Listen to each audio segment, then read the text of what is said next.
61장 유림열전. 유학의 역사적 발전 과정. 태사공은 말한다. 나는 공령을 읽다가, 공령은 학사에 관한 규정, 즉 학령입니다. 그리고 이어서 나는 학관은 교육을 관장하던 곳입니다. 나는 공령을 읽다가 학관을 장려하고 넓히는 대목에 이르면 책을 덮고 탄식하지 않은 적이 없다. 그리고 말한다. 아, 저 주왕실이 쇠퇴하자 관저가 지어졌고 유왕과 여왕이 무도하여 예학이 무너졌으며 제후들이 제멋대로 행동하여 정권이 강한 나라로 옮겨졌다. 그래서 공자는 왕도가 쇠하고 사도가 일어나는 것을 슬퍼하여 시와 설을 순서대로 엮어 정리하고 예학을 고쳐 다시 일으켰다. 공자는 제나라에 가서 순임금 때의 악곡입니다. 소를 듣고 석 달이나 고기 맛을 몰랐고 위나라에서 노나라로 돌아온 뒤에야 음악이 바로잡혀 아와 송이 각각 제 나라를 찾게 되었다. 그러나 세상이 워낙 혼란스러워서 쓰일 수가 없었다. 이런 이유로 공자는 70여 군주를 찾아가 쓰이기를 바랐으나 받아주는 군주가 없었다. 공자는 만일 나를 써주는 군주가 있다면 1년 안에 성과를 올릴 것이다 라고 했고, 서쪽으로 사냥을 가서 기린을 잡았다는 소식을 듣자 내 돈은 다 했다라며 탄식했다. 그래서 사관의 기록에 의거하여 춘추를 지어 임금의 법도를 삼았다. 춘추는 은사가 정리하여 뜻이 깊고 넓어 후시학자는 대부분 이것을 본받아 기록했다. 공자가 죽고 나서 70명의 제자는 각국으로 흩어져 제후들에게 유세하였는데 그중 크게 된 자는 제후의 사부나 경상이 되었고 작게 된 자는 사대부의 친구가 되어 가르쳤으며 어떤 이는 20살이며 벼슬에 나오지 않았다. 그러므로 자로는 위나라에 있었고 자장은 진나라에 있었으며 담대 자우는 초나라에 있었고 자하는 서하에 있었으며 자공은 제나라에서 일생을 마쳤다. 전자방, 단감목, 오기, 금활래 같은 무리들은 모두 자하 같은 사람들에게 학문을 전수받아 왕의 서성이 되었다. 이 무렵에는 오직 위나라의 문후만이 학문을 좋아했다. 그 뒤로는 학문이 점점 쇠퇴하여 진나라 시황제에 이르렀다. 당시 천하는 전국시대로 서로 어울려 싸움을 일삼으며 유가 학술을 배척했다. 그러나 제나라와 노나라 지방만은 학자들이 없어지지 않았다. 제나라 위왕과 선왕 때에는 맹자와 순자 같은 사람이 모두 공자의 유업을 이어받아 빛냄으로써 학문을 그 시대에 알렸다. 진나라 말기에 이르자 시와 설을 불살라버리고 유생들을 구덩이에 매장했다. 이때부터 유계는 없어지게 되었다. 그 뒤 진섭이 왕이 되자 노나라의 여러 선비가 공자의 얘기를 가지고 가 진왕에게 귀순했다. 그리하여 공자의 8대 손입니다. 그리하여 공갑은 진섭의 박사가 되었다가 끝내는 진섭과 함께 죽었다. 진섭은 필부의 몸으로 일어나 변경을 수비하는 오합지주를 모아 한 달 안에 초나라 왕이 되었으나 반년도 못 되어 멸망했다. 이러한 것은 아주 보잘것없는 일인데 유생들이 공자의 얘기를 가지고 가서 예물을 바치고 신하가 된 것은 무엇 때문인가?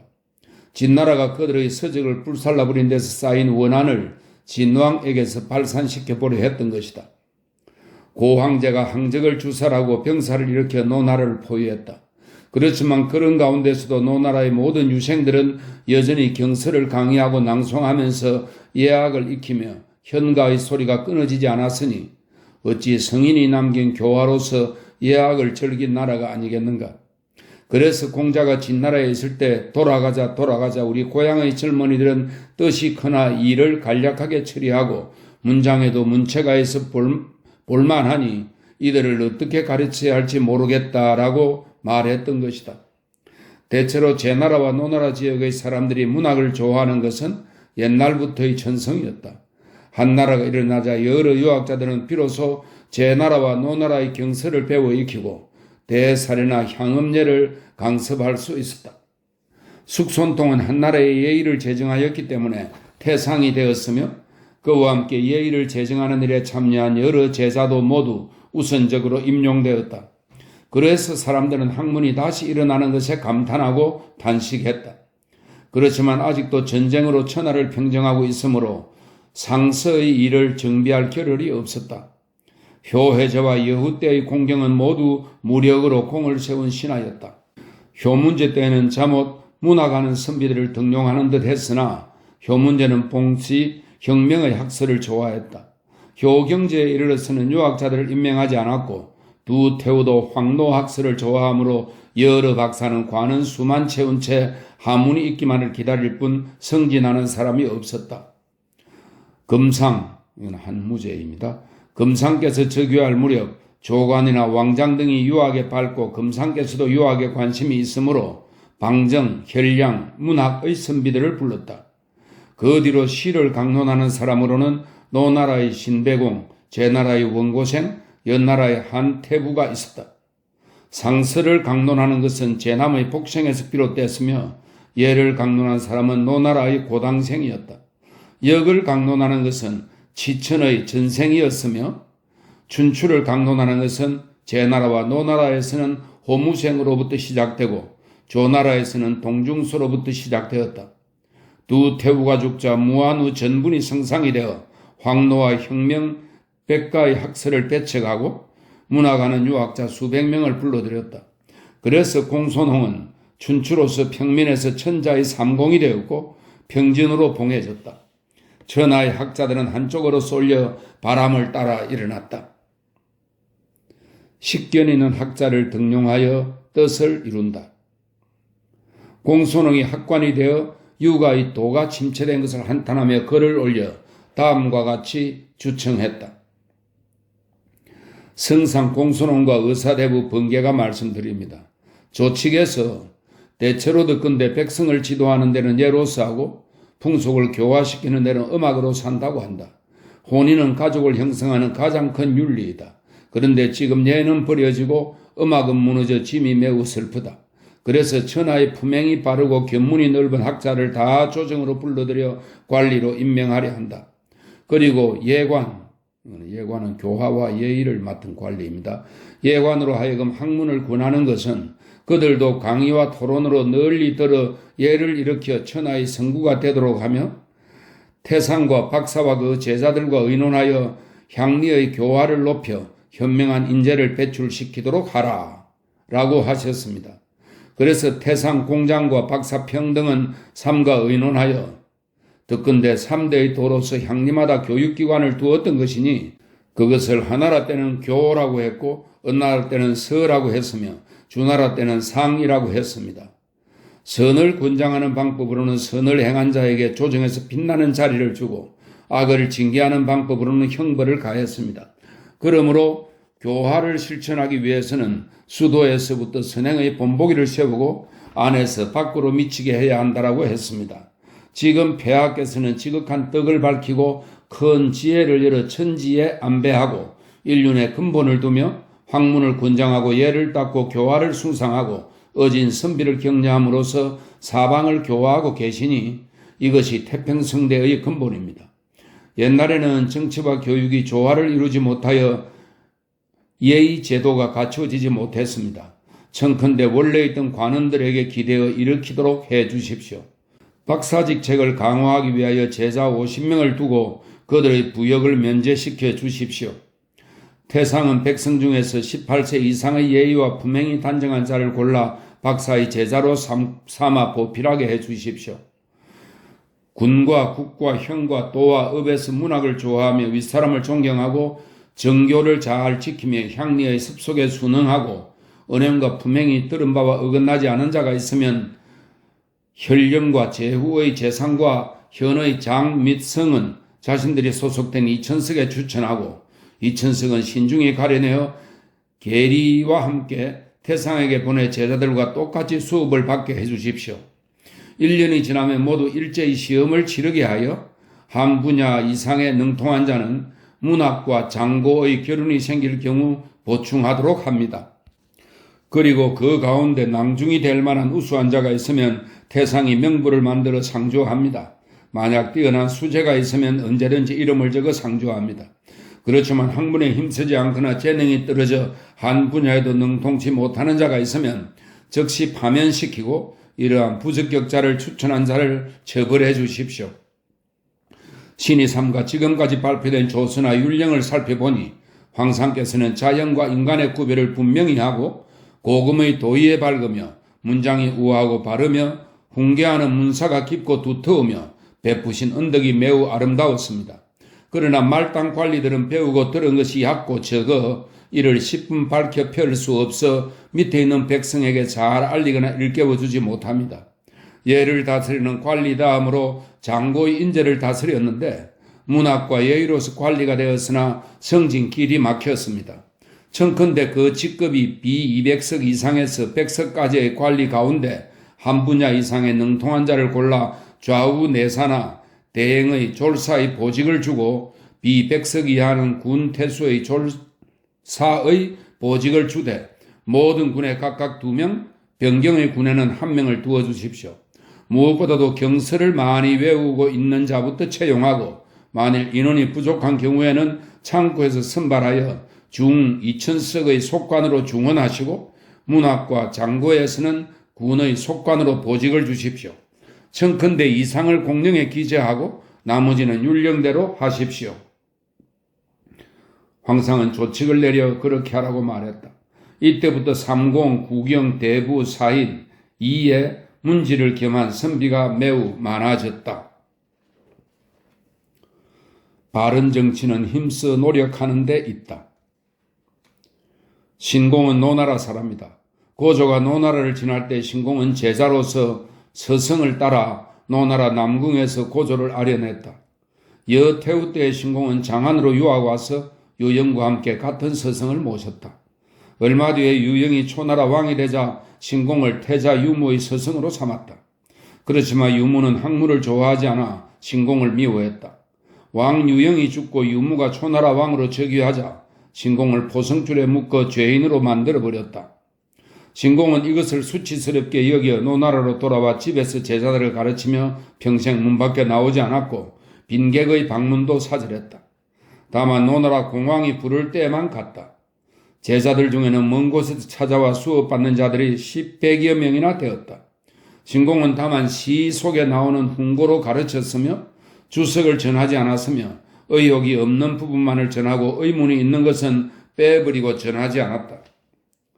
난능의 왕장은 이미 신공에게 시를 배운 뒤 호경제를 섬겨 태자 소부가 되었으나 면직되어 물러났다. 금상께서 막 즉위하자 왕장은 글을 올려 수기가 되었다가 점점 성진하여 1년 만에 낭중령이 되었다. 그리고 대나라의 조관도 일찍이 신공에게 시를 배워 의사대부가 되었다. 조관과 왕장은 천자에게 명당, 고대의 황제들이 국정을 펴던 곳입니다. 명당을 세워 제후들을 입족해 하도록 주청했으나 그 일을 이룰 수 없자 서성 신공을 청거했다. 그래서 천자는 사신을 버리고 속백, 이것은 비단 5필을 한데 묶어 사람을 초빙하거나 포상할 때 쓰던 예물입니다. 속백의 구슬을 예물로 가져가 말 4마리가 끄는 안그로 신공을 맞이하도록 했는데 이때 제자 2명이 마차를 타고 따라와서 같이 천자를 아련했다. 천자가 칠한에 대해 묻자 신공은 당시 8이 넘은 노인이었으나 이렇게 대답했다. 나라를 다스리는 것은 말을 많이 하는 데 있는 게 아니고 어떻게 힘써 행하느냐에 달려 있습니다. 이 무렵 황상은 문사를 좋아하므로 신공이 대답하는 것을 보고는 묵묵히 있었다. 그러나 이미 신공을 초빙하였으므로 태중대부로 삼아 노나라 왕의 저택에 살면서 명당 세우는 일을 상의하도록 했다. 태왕 태후인 두 태후는 노자의 학설을 좋아하고 육아의 학설을 좋아하지 않으므로 조관과 왕장의 허물을 찾아내어 황상을 꾸짖었다. 황상은 이 일로 인해 명당 세우는 일을 없었던 일로 하고 조관과 왕장을 모두 형리에게 넘겨 죄를 다스리게 하자 뒷날 2사람은 자살했다. 신공도 병들어 면직되어 고향으로 돌아가 살다가 몇 년 뒤에 죽었다. 신공의 제자 중 박사가 된 자가 10여 명 있었으니 공왕국은 임해군 태수가 되었고 주패는 교서국의 내사가 되었으며 하관은 성량국의 내사가 되고 탕의 노사는 동해군 태수가 되었으며 난능의 무생은 장사국의 내사가 되었고 서은은 교서국의 중의가 되었으며 추사람 꼴문 경기는 교동국의 내사가 되었다. 그들은 관리와 백성을 다스리며 모두 청렴하고 절도가 있으며 학문을 좋아한다는 칭찬을 들었다. 학관이 된 제자들의 품행은 완전하지는 않지만 대부, 낭중, 장구에 이른 자가 100명을 헤아렸다. 시에 대한 그들의 견해는 저마다 다르지만 대부분 신공의 전해의 바탕을 두고 있었다. 관은 머리에 써야 하고 신발은 발에 신는다. 청하왕의 태부 원고생은 제나라 사람이다. 시에 발가 효경제 때 박사가 되었다. 그는 경제 앞에서 황생과 논쟁한 적이 있는데 황생이 말했다. 탕왕과 무왕은 천명을 받은 것이 아니라 거왕과 주왕을 시해한 것입니다. 원고생이 말했다. 그렇지 않습니다. 대체로 하나라 거왕이나 은나라 주왕이 잔악하고 난폭하여 천하의 민심이 모두 탕왕과 무왕에게 쏠린 것입니다. 탕왕과 무왕은 천하의 민심과 함께하여 거왕과 주왕을 주살하고 거왕과 주왕의 백성이 자기 군주의 부림을 받지 않고 탕왕과 무왕에게 귀하였으므로 탕왕과 무왕은 어쩔 수 없이 즉위한 것입니다. 이를 어찌 천명을 받은 것이 아니라고 할 수 있겠습니까? 황생이 말했다. 관은 해에져도 반드시 머리에 쓰고 신발은 새 것이라도 반드시 발에 신습니다. 무엇 때문이겠습니까? 위아래의 구분이 있기 때문입니다. 이제 거왕과 주왕이 비록 정도를 잃었다 하더라도 군주로서 위에 있어야 했고 탕왕과 무왕은 비록 성인일지라도 신하이므로 아래에 있어야 했습니다. 대체로 군주가 정치를 잘못하면 신하가 바른 말로 잘못을 고쳐주어 천자를 존중해야 하거늘 도리어 잘못이 있다 해서 그를 죽이고 난면하여 대신 왕위에 올랐으니 이것이 시해한 게 아니면 무엇입니까? 원고생이 말했다. 반드시 당신이 말한 대로라면 고제께서 진나를 대신하여 천자 자리에 오른 것도 그러오? 그러자 경제가 말했다. 고기를 먹을 때 말의 간을 먹지 않았다고 하여 고기 맛을 모른다고는 하지 않소. 학문을 논한 자가 탕왕과 무왕이 천명을 받은 것에 대해 말하지 않는다고 하여 어리석다고는 하지 않소. 드디어 논쟁을 멈추었다. 이 뒤로는 학자들 사이에 천명과 시해에 대해 밝히려는 자는 아무도 없었다. 두 태우는 노자의 책을 좋아하여 원고생을 불러 노자란 책에 관해 물으니 원고생이 답했다. 그것은 하인들의 말에 지나지 않습니다. 두 태우가 노여워하며 말했다. 어떻게든 사공의 성단서를 얻을 수 있겠는가? 그래서 원고생을 짐승 우리에 들여보내고 돼지를 찔러 죽이게 했다. 경제는 두 태우가 노여워했지만 원고생이 바른 말을 했을 뿐 죄가 없음을 알고 있으므로 원고생에게 날카로운 칼을 주어 우리로 내려가 돼지를 찌르게 했다. 그는 단 한 번의 심장을 찔러 돼지를 죽여 쓰러뜨렸다. 두 태우는 다시 벌을 내릴 수 없으므로 그것으로 잠자코 있다가 파면시켰다. 원고생은 한동안 집에 머물렀는데 경제는 원고생이 청렴하고 정직하다고 여겨 청하왕의 태부로 임명했다. 그는 오래도록 이 자리에 있다가 병들어 면직되었다. 금상께서 막 즉위하자 혈량이란 이름으로 원고생을 다시 불러들였다. 그러자 아첨을 일삼는 유학자들이 원고생을 미워하고 헐뜯어 말했다. 원고생은 늙었습니다. 금상께서는 그를 파면시키고 돌려보냈다. 이때 원고생의 나이는 90이 넘었다. 원고생이 초빙될 때 설사람 공손흥도 초빙되었는데 그는 경유하여 바로 쳐다보지 못하고 곁눈질로 원고생을 보았다. 원고생이 말했다. 공손자여, 바른 학문에 힘써 바르게 말하고 왜곡된 학문으로 세상에 아첨하지 마시게. 이로부터 제나라에서 시를 말하는 자는 모두 원고생의 설에 바탕을 두었고 제나라 사람으로 시를 가지고 영달한 자는 모두 원고생의 제자였다. 한생은 옛나라 사람이다. 효문제 때 박사가 되었고 경제 때 상산왕의 태부가 되었다. 한생은 시의 뜻을 구현하여 한시내전과 한시외전 수만 언을 지었다.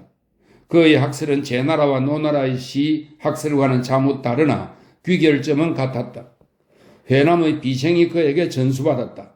이로부터 연나라와 조나라 사이에서 시를 말하는 자는 한생의 학설로부터 나왔다. 한생의 손자 한상은 금상의 박사가 되었다. 복생은 제난 사람으로 본래는 진나라 박사였다. 효문제 때 상스에 밝은 자를 구하려 했으나 천하에 그런 이가 없었다. 복생이 잘한다는 소문을 듣고 초빙하려 했으나 이때 복생은 아흔이 넘은 나이로 늙어서 다닐 수가 없었다. 그래서 태상에게 조서를 내려 장고 조조를 보내 전수받게 했다. 진나라가 책을 불살랐을 때 복생은 상서를 벽 속에 감추었다.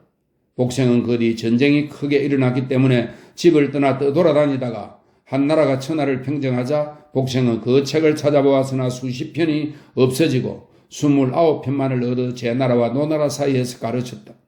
학자들은 이로 말미암아 자뭇 상서를 말할 수 있게 되었다. 산동의 여러 학자는 상서를 섭렵하여 가르치지 않는 자가 없었다. 복생은 제남의 장생과 구양생을 가르쳤고 구양생은 천성의 예관을 가르쳤다. 예관은 이미 상서에 정통한 뒤 문학으로 군의 추천을 받아 박사로 가서 수업을 받았는데 공항국에게 배웠다. 예관은 가난하여 생활비가 없으므로 늘 다른 제자들의 밥 짓는 일을 맡아 하고 때로는 틈틈이 날품팔이를 하여 입을 것과 먹을 것을 해결했다. 그는 일을 다닐 때도 언제나 경서를 가지고 가서 쉴 때마다 꺼내 읽고 익혔다. 그 뒤 시험 성적에 따라 정의의 사에 임명되었다. 이 무렵 정탕은 학문을 장려하던 터라 예관을 주원년으로 삼았다. 예관은 고법에 따라 의혹이 있는 중대한 사건을 판정했으므로 장탕의 총애를 받았다. 예관은 사람됨이 온화하고 선량하고 청렴하며 지혜롭고 지조가 있으며 글도 잘 지어 상소문을 잘 쓰고 문장으로 표현하는 데는 재치가 있으나 입으로는 자기 의견을 명확히 발표하는 능력이 없었다. 장탕은 그를 장자로 여기고 자주 칭찬했다. 장탕이 의사대부가 되자 예관을 그의 속관으로 삼고 천자께 추천했다. 천자는 예관을 만나 학문에 대해 질문해보고 기뻐했다. 장탕이 죽은 뒤 6년 만에 예관의 자리는 의사대부에 이르렀다. 9년 뒤에 현직에서 죽었다. 예관은 삼공의 자리에 있으면서 온화하고 조용한 성품으로 그 자리에 오래도록 지키기는 했지만 관청의 일을 바로잡기 위해서 간언하는 일이 없으므로 부하 관리들은 그를 만만하게 보고 힘을 다하지 않았다. 장생도 박사가 되었다. 복생의 손자도 상서를 잘 안다고 하여 초빙했으나 깊은 뜻을 분명하게 알지는 못했다. 이때부터 노나라의 주패와 공항국, 낙양의 가가 등이 자못 상서의 내용에 대해 말할 수 있었다. 공항국은 고문 상서를 가지고 있었는데 그것을 검문으로 풀어 읽었다. 이렇게 하여 고문 연구가들이 일어나게 되었고 없어졌던 상서 10여 편도 얻게 되었다. 이로부터 상서의 편수가 많아졌다. 여러 학자가 대부분 예를 논했지만 노나라 고당생이 가장 뛰어났다. 얘는 공자 때부터 정돈되기 시작했으나 경전이 갖추어지지 않았으며 진나라가 책을 불살랐으므로 경서들 중에 흩어지거나 없어진 것이 더욱 많아지고 지금은 사례만이 남아있다. 고당생은 그것에 대해 담론할 수 있었다. 노나라의 서생은 예절의식을 잘 알았다. 효문제 때 서생은 예절의식으로서 예관 대부가 되었고 그 직분을 아들에게 전하여 손자 서연과 서양에게까지 이르렀다. 서양은 선천적으로 예절의식에서 뛰어나나 예경에는 능통하지 못했고 서연은 예경에는 능통하나 예절의식에는 뛰어나지 못했다. 서양은 예절의식으로서 한나라의 예관 대부가 되었고 광릉국의 내사에까지 올랐다. 서연과 서씨의 제자 공호만이 환생, 선차도 모두 일찍이 한나라의 예관 대부가 되었다. 그리고 하구의 소부는 예로서 회양군 태수가 되었다. 이 뒤로 예를 담론하고 예절의식을 말할 수 있는 자는 서씨로부터 나온 것이다. 노나라의 상군은 공자에게 역을 전수받았다. 공자가 죽자 상군은 역을 6대까지 전수하여 제나라 사람 전하에까지 이르렀다. 전하는 자가 자장으로 한나라가 흉기했을 때의 사람이다. 전하는 동무사람 왕동자중에게 전했고 자중은 치천의 양하에게 전했으며 양하는 역을 가지고 원광원년에 초빙되어 관직이 중대부에 이르렀다. 제나라 사람 정묵성은 역으로 성량국의 재상이 되었고 광천사람 맹단은 역으로 태자의 문대부가 되었다. 노나라 주패, 그 사람 형호, 임치사람 주보원 등은 모두 역으로 이천석에 올랐다. 그러나 요컨대 역을 말하는 자는 양하 학파를 바탕으로 했다.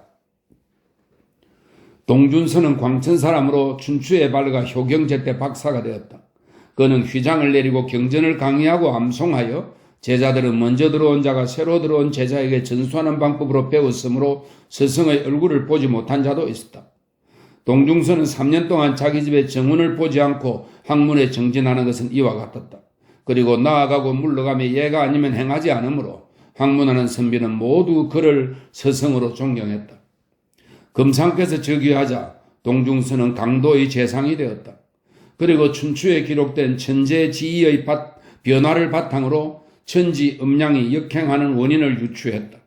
그래서 비를 내리게 할 때는 남문을 봉쇄하여 모든 양기를 닫고 북문을 열어놓아 모든 음기를 부추기고 비를 그치게 하려면 그 반대 방법으로 하였다. 강도의 모든 지역의 일을 실행하여 바라는 바대로 되지 않은 적이 없었다.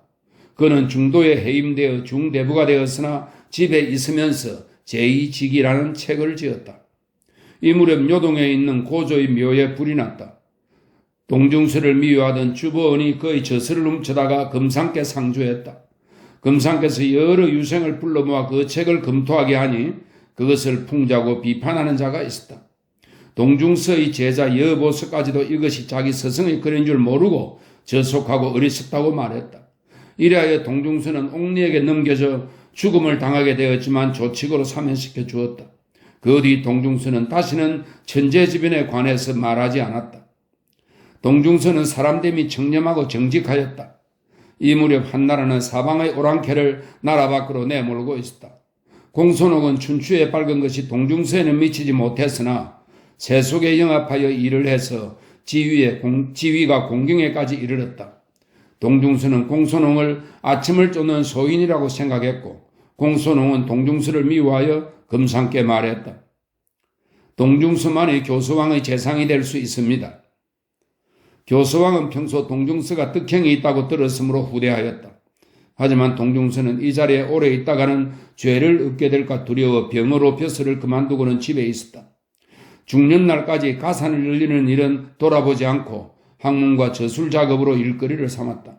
그러므로 한나라가 일어나 5대까지 이르는 동안 동중서만이 춘추에 밝은 인물이라는 명예를 가졌다. 그가 전한 것이 공량전이다. 호무생은 제나라 사람으로 효경제 때 박사가 되었고 늙어서는 고향으로 돌아와 제자를 가르쳤다. 제나라에서는 춘추를 논하는 자는 대부분 호무생의 제자이다. 공손홍도 그에게 많은 것을 배웠다. 하구의 강생은 춘추 공량전을 연구했다.